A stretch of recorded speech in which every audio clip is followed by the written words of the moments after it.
উনি যদি এনসিপির ব্যাপারে কনসার্ন থাকেন তাহলে ওনার উচিত সরকার থেকে পদত্যাগ করে এনসিপির রাজনীতিতে চলে যাওয়া, যেভাবে হচ্ছে আপনার নাহিদ রাজনীতিতে গেছে। আপনি একই সাথে সরকারে থাকবেন, আবার হচ্ছে এনসিপির রাজনৈতিক কর্মকাণ্ড সুপারভাইজ করবেন। এটা তো আপনার কনফ্লিক্ট অফ ইন্টারেস্ট হয়। Seriously unethical. এবং এটা যদি উনি করেন তাহলে ওনার একটা সেকেন্ডের জন্য গভর্নমেন্টে থাকা উচিত না। Just resign and go to the NCP and do your politics. Everybody will welcome that. আপনি তো কনফ্লিক্ট অফ ইন্টারেস্ট তৈরি করতে পারেন না। এনসিপি কি জামায়াত হতে যাচ্ছে কিনা এই ধরনের প্রশ্ন কেউ কেউ তুলছেন। উপদেষ্টা মাহফুজ আলমের যে লেখাটি, তারপরে আরো এই ধরনের প্রশ্ন আসছে। তার ভাষায় আরেকটি প্রক্সি মওদুদি পার্টি, এতে জামায়াতে ইসলামের লাভ তো অবশ্যই আছে যদি কেউ প্রক্সি মওদুদি পার্টি হতে চায়। লাভটা আসলে কোন লেভেলের, আপনার বিশ্লেষণ কি বলে? ধন্যবাদ। আমার এখানে সাউন্ড খুব ক্লিয়ার হচ্ছে না। আমি আপনার প্রশ্নটাকে আরেকবার বলবেন? শিওর, অবশ্যই।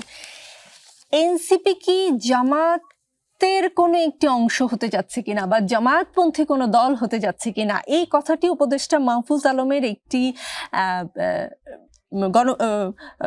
সামাজিক যোগাযোগ মাধ্যমে একটি স্ট্যাটাসের পর থেকে আসলে এটি নিয়ে কথা হচ্ছে যে প্রক্সি মওদুদি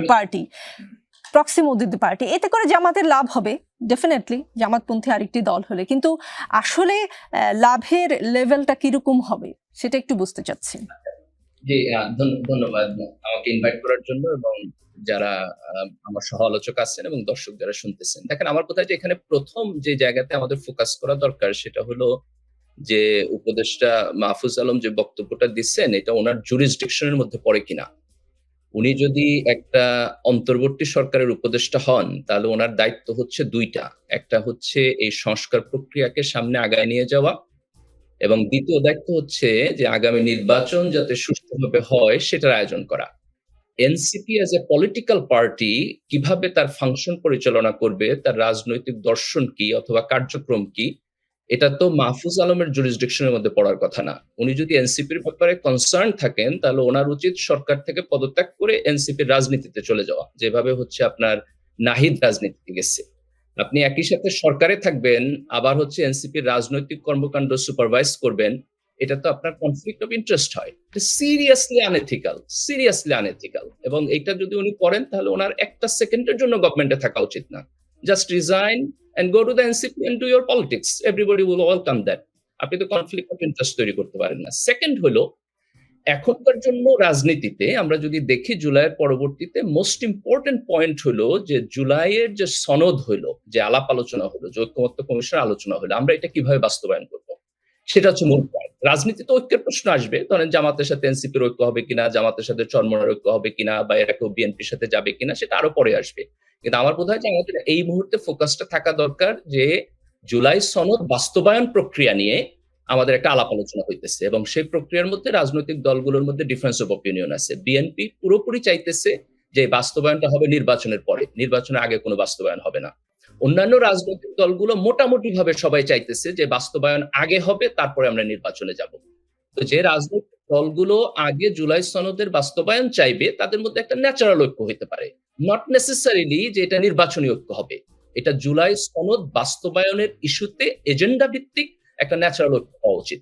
আমি ব্যক্তিগতভাবে মনে করি যে জুলাই সনদ বাস্তবায়নে আমাদের কোনো ছাড় দেওয়ার সুযোগ নাই। এটা আগে বাস্তবায়ন হইতে হবে, তারপর আমাদের নির্বাচনে যাইতে হবে। এটা যদি আমরা না করতে পারি তাহলে আমরা যে পরিবর্তন করছি সেটা হবে না। একটা মাঝখানে একটা প্রশ্ন করি, মানে গণমাধ্যমে একটা খবর প্রকাশিত হয়েছে যে অবিলম্বে জুলাই সনদ বাস্তবায়ন সহ 4 দফা দাবিতে যুগপৎ কর্মসূচি দিতে যাচ্ছে বাংলাদেশ জামায়াতে ইসলামী ও চরমোনাই পীরের দল, ইসলামী আন্দোলন বাংলাদেশ সহ কয়েকটি ইসলামী রাজনৈতিক দল। সেটার কথা আপনিও কিছুক্ষণ আগে বললেন। এই সংবাদের সত্যতা আংশিক নিশ্চিত হওয়া গেছে আজকে এইটা দেখে যে খেলাফত মজলিসের কর্মসূচি ঘোষণা, জুলাই সনদ বাস্তবায়ন সহ 5 দফা দাবিতে 3 দিনের কর্মসূচি ঘোষণা করেছে তারা। আপনি ঐক্যের কথা বলছেন, ঐক্যমত্য কমিশনের প্রচেষ্টা চলমান। এই সময়ে এমন কর্মসূচি আসলে কেমন হলো? জামায়াতে ইসলামী এই সময় মাঠে কেন এই সমস্যার সমাধান করতে চায়? দেখেন, আমি তো পলিটিক্যাল ক্যাপাসিটিতে বলতে পারবো না। জামাত ইসলামের সাথে আমার কোনো পলিটিক্যাল ক্যাপাসিটিতে ইনভলভমেন্ট নাই।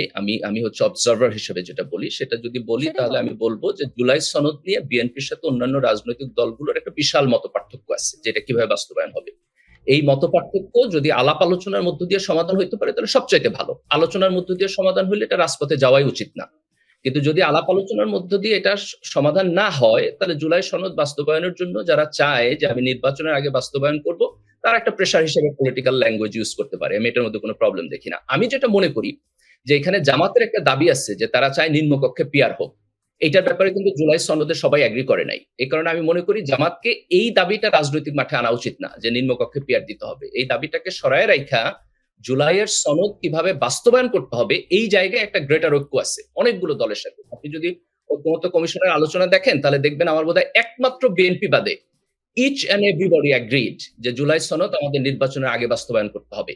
তো সেই জায়গাতে যদি সকল রাজনৈতিক দলগুলো বিএনপির উপরে কিছুটা রাজনৈতিক প্রেশার দিতে চায় যাতে করে বিএনপি রাজি হয় যে আমরা নির্বাচনের আগেই এই সনদ বাস্তবায়ন প্রক্রিয়ায় যাব, আমি মনে করি সেটা দেশের জন্য ভালো, রাজনীতির জন্য ভালো এবং আমাদের ভবিষ্যতের জন্য ভালো।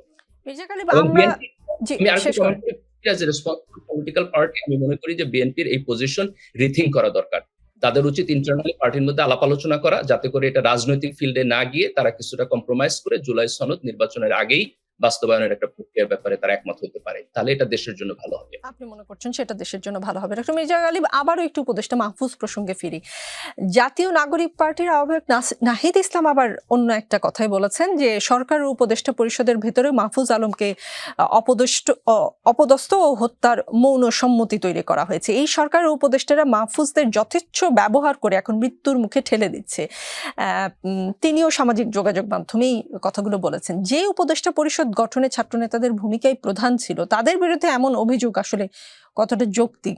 আর কেনই বা মাহফুজ আলমকে সরকার উপদেষ্টা পরিষদের ভিতরেও মানে কেউ কেউ এমন চাইছে বলে মনে করছে? আপনি কি সরকার উপদেষ্টা পরিষদে ক্ষমতা, প্রভাব, আর্থিক স্বার্থের কোনো দ্বন্দ্ব দেখেন? এসবের কি ইঙ্গিত এই স্ট্যাটাস দেয় কিনা?